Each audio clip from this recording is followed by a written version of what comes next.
Bonjour.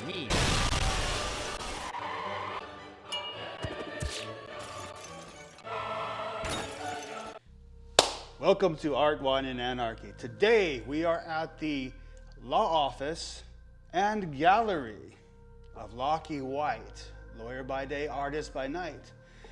So how did this whole project get started? The gallery itself got started because when the pandemic hit, when any crisis happens, it feels that I feel like I become an antenna and I can feel a lot of the energy of the world and I need to channel it somehow. And so the pandemic hit and the first thing I did is I went and got art supplies because I knew I was going to be locked down and I didn't know how long and I didn't want to go crazy. And so I just started painting. I wasn't a painter before that.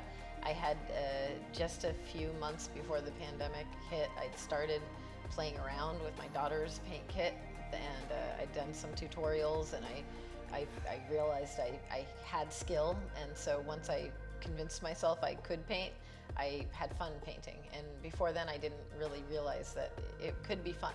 So when the pandemic hit, I just was like, I want to have fun, so I got the art supplies, I started painting. And while I was painting, I started to develop a technique that was a little unique. And I just had so much fun. I churned out so many pieces that I didn't have enough wall space at home, and it was really dominating, and it wasn't very considerate of other people there to just have all my art everywhere, covering every wall. So when I went back to work after the pandemic, and I was working at a law firm, and my boss said, oh, you can't work from home anymore. And I was like, really? I kind of preferred that. And I don't want to come back yet. And I decided, I don't need to go into the office because my cases were almost all foreclosure defense and eviction defense, real estate law cases. And all of the moratorium and the courts, everything shut down. And so my workload had gotten really less and I was doing it fine from home. All the hearings were Zoom. And I would rather be home and paint I could work for an hour, paint for an hour, work for an hour, paint for an hour, and just like my life would be better. And so I actually joked around at the law firm about having the lobby be an art gallery. And everybody said, yeah, haha, that's funny. But I had actually worked for a law firm in Portland, Oregon that had artists as clients, and they donated art, or sometimes we just used the art, even though we didn't own it, just exhibited it in our law firm to our clients and to other clients. And so I was used to being around fine art as being part of the law firm experience, and it was actually a way to show that you're kind of a higher end law firm is having nice original art. And so when I realized that was like here on the Big Island, all the law firms are like these weird little ugly holes, they're not like, they don't have that sense of art and color and vibrance that I remembered the law firms in Portland, Oregon having, and the really big firms, the nicer the firms, the nicer the art. So I decided, you know what, I'm kind of done. I want to do my own thing and I want to open the doors to the public when I want to, and I want to decide when I want to wear masks. And so we just rented our own space and I started my own firm and I made the lobby of the law firm the art gallery, and then I was able to get rid of all this art and have a space that was my house again, that wasn't just an art gallery. So that's cool. Actually, you can start selling to other lawyers. Hey, your office is ugly. Here's some art. Yeah, here, brighten it up. Make your clients smile when they come in. Why is it all gray? Right. And so recently, you've been doing a lot of pieces in conjunction with the current situation in the Ukraine. Yeah, so, it started out with the pandemic, and a lot of my pieces have direct relationship. Like if we went and talked about which pieces have something to do with the pandemic, I have a few, because I mentioned, when the world is on fire, I feel it in the air, and I feel like I need to channel it or else I'll get anxiety and I'll have problems and I'll be stressed and it won't be good for me and there's nothing I can do about it.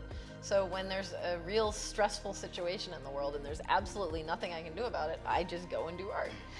And so I started doing art with Ukraine because it was really stressing me out. I have a client who's Ukrainian. I have a former, a friend who also was kind of a spiritual mentor. Qigong teacher who was used to live in Ukraine, and he's Russian, but his parents are in Ukraine, and he's there right now trying to rescue his parents. So he's on his way to Poland as we speak, and it's just a lot of people that I knew were being affected, and even if I didn't know anyone who was being affected, what is happening is so shocking that I can literally feel it in the air. I'm some kind of, I don't know, it's not empath, but it's something. I'm sure everybody feels it, but the world shifted once Russia invaded.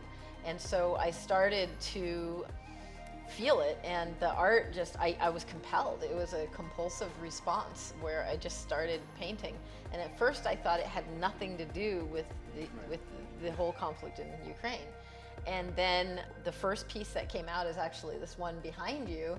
And I was like, oh, this is interesting. It's the colors of the Ukrainian flag. And it wasn't until after I'd painted it and it felt done to me, and I was like, oh, what is this? And that's the way my painting style is I try and empty my brain, and I want it to be relaxation and stress relief, because I'm already using my brain when I'm at work as a lawyer, and I cannot use my brain when I'm at home. I just want to empty it. And that's a form of relaxation, and it's a form of meditation and stress relief.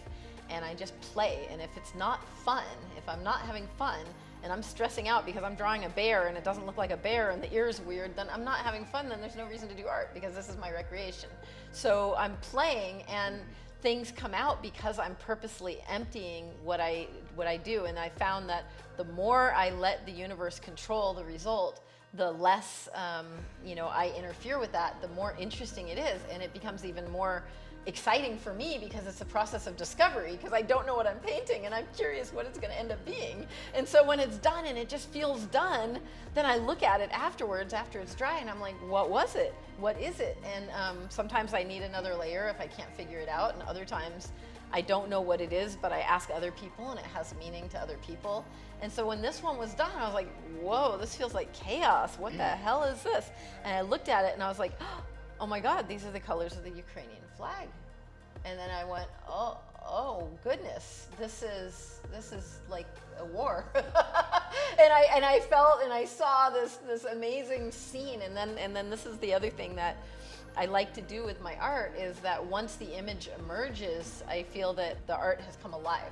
Right. And so I've channeled something that was in the air, and I put it into the canvas. And then once it feels that there's something that's emerged and feels like it's like living and it's real, it has its own personality. And it's like, I feel chills just saying that. It's like, and I think the word for it is inspirited, but I'm not sure, but it's basically, it's its own thing. And then when I look at it, I see something. When other people look at it, they might see something different. But sometimes it becomes, I paint with many layers, and it becomes something where you almost dive into it. It's almost a portal to another world or another time, or just a concept, that an emotion. You're just being brought there. And so this felt like a portal to me to Kiev. And when I looked at it and when I contemplated it, I was like, Kiev surrounded. And this was the first day of the conflict. I painted this.